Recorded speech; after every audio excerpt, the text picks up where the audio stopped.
this was too big. It's too big, but you know what? It works. I should wear it. Remarkably stays on. Okay, cool.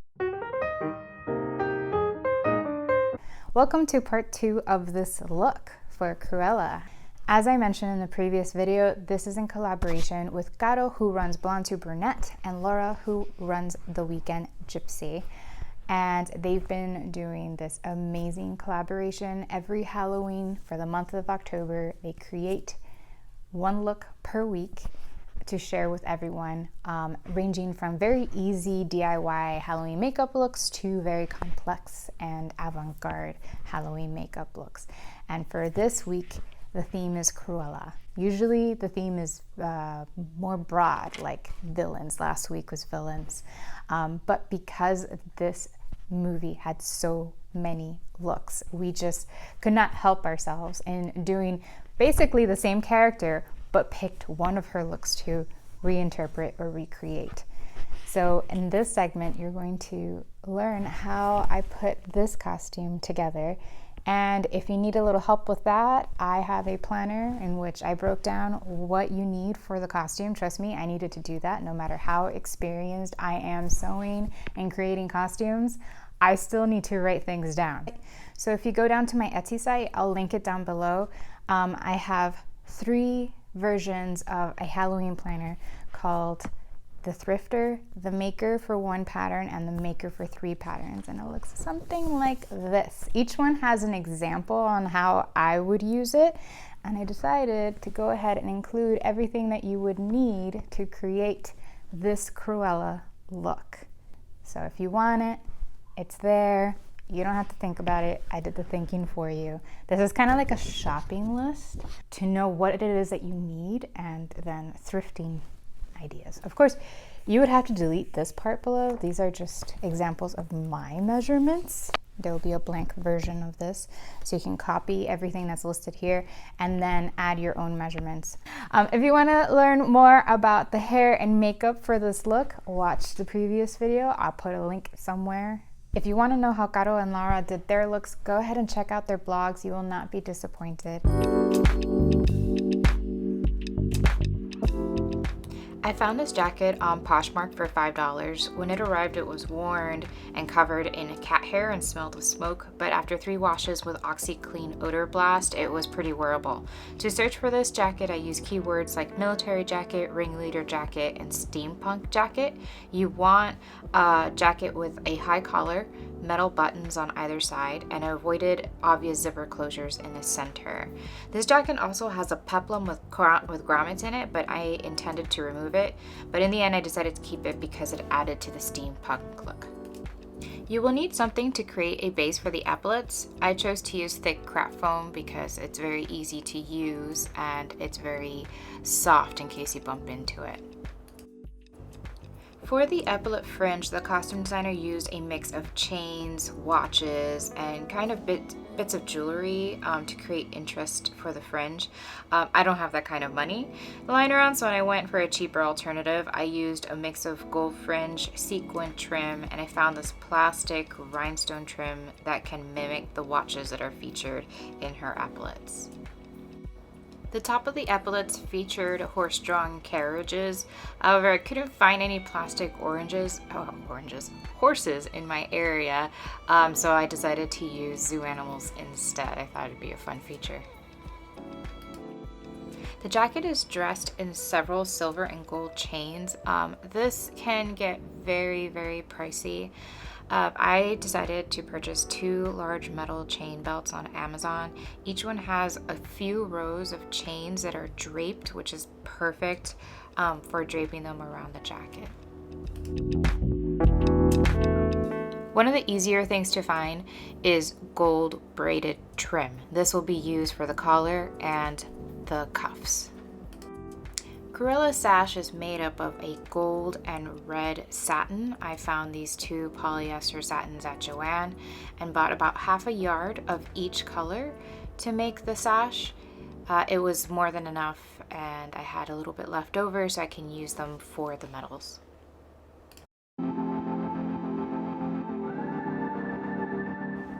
My original plan was to replace these silver buttons with gold metal buttons.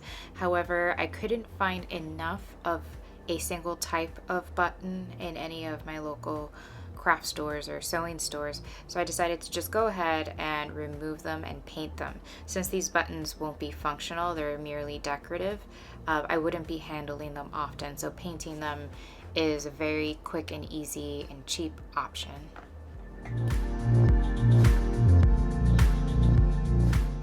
Back when I used to work in props and theater, I was taught to prime any surface that's going to be gold in red to give that bright gold color. So I primed the buttons, and I did this with other parts of the costume that are gold as well, with red, brushed them with gold acrylic paint, and to make sure that the paint doesn't chip off, I added a enamel finish to it, a nice high gloss enamel. Now, in order to get the detail back from the buttons, I did a wet brush of brown. I think I used burnt umber for this. And then I wiped off the top of the button so that the brown paint only stays within the creases to help the details pop.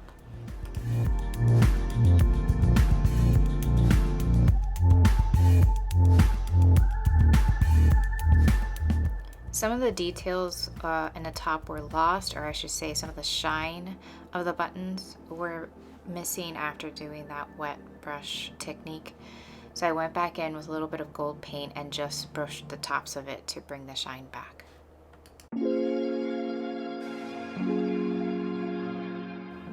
The epaulets were the most time-consuming part of the project. In order to get the right shape, I just took a piece of cardstock, and on the dress form with the jacket, I kind of estimated the size and the proportion that the epaulets needed to be. And then once I created that shape, I cut it out, and here I'm tracing it on foam core with a tracing wheel so that I can create markings and I can then cut it out.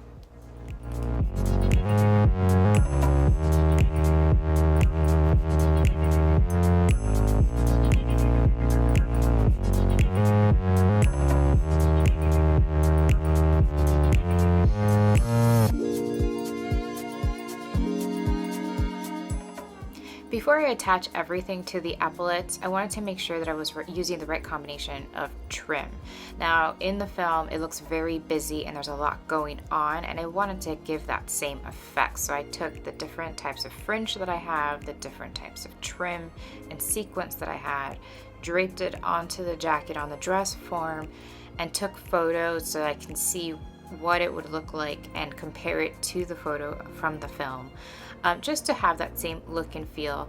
It's not going to be authentic, but I wanted to make sure that it was full enough and had enough interest to mimic what was going on in the film.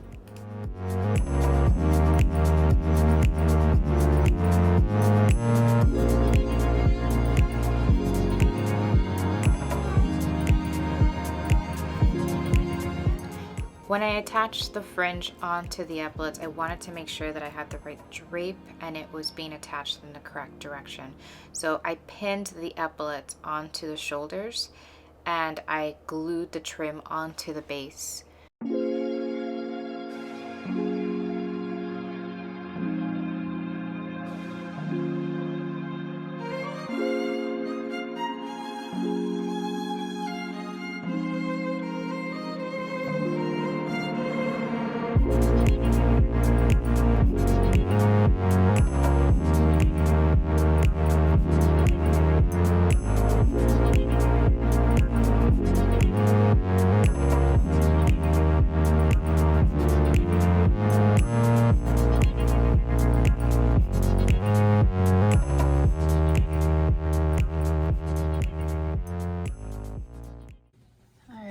Trying it on and it looks really dinky.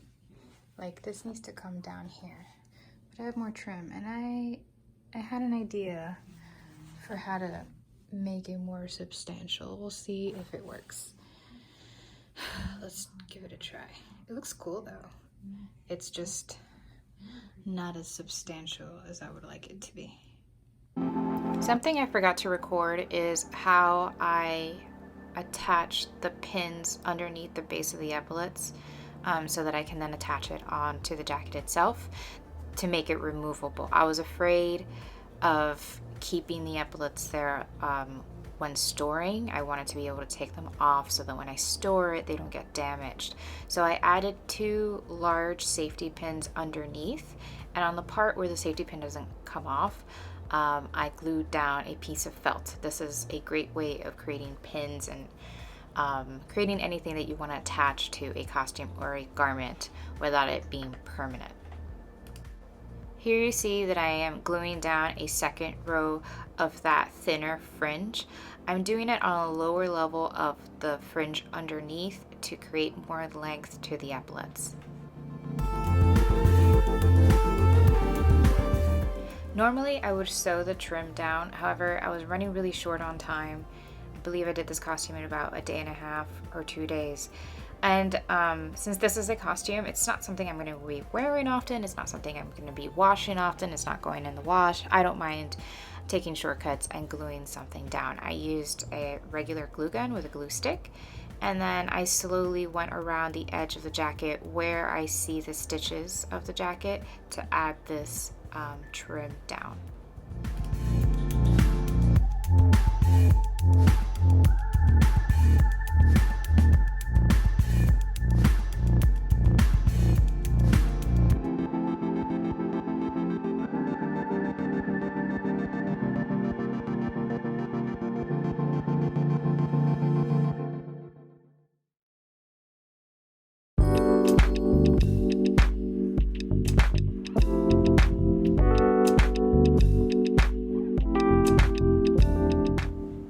Along the same lines, I went ahead and glued down the buttons. These are not functional buttons, they're just decorative buttons, and this is a costume.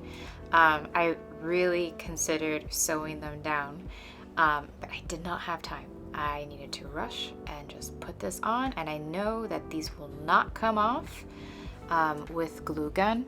I can just go ahead and put them back on.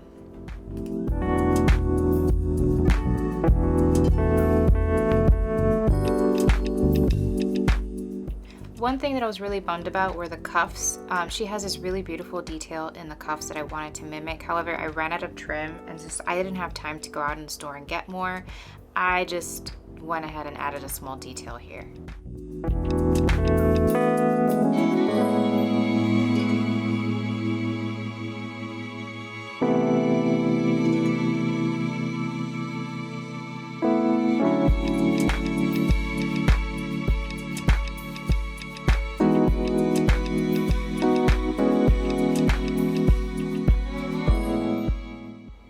I searched high and low for a toy carriage that was the perfect size for the jacket, but I could not find one. So what I did is I printed a carriage. I found an image online on Google, scaled it to the right size in proportion to the epaulets, and also in proportion to the zoo animals and the toy soldiers that I had purchased. Printed them out on paper and traced it on a piece of foam core.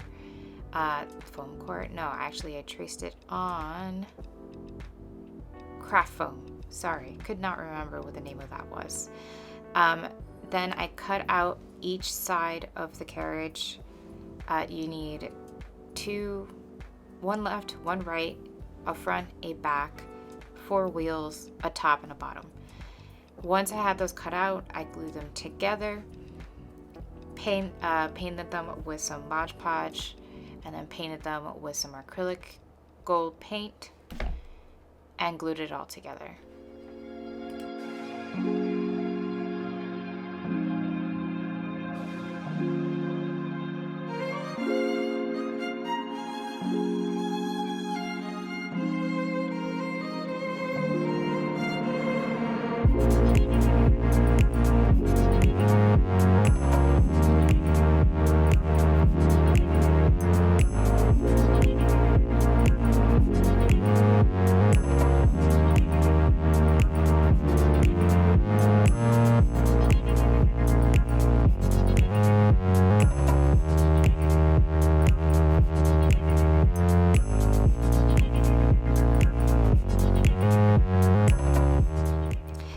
most fun making the medals that are on her jacket. I could have made more accurate looking medals based on what I saw in the photos from the film. However, I wanted to have fun and use what I had. I used pieces of ribbon, I used pieces of jewelry, and I used different odds and ends that I found around my house to create these ribbons, and I played around with different shapes and color combinations.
Let's see, which one of my playlists do I want to listen to today?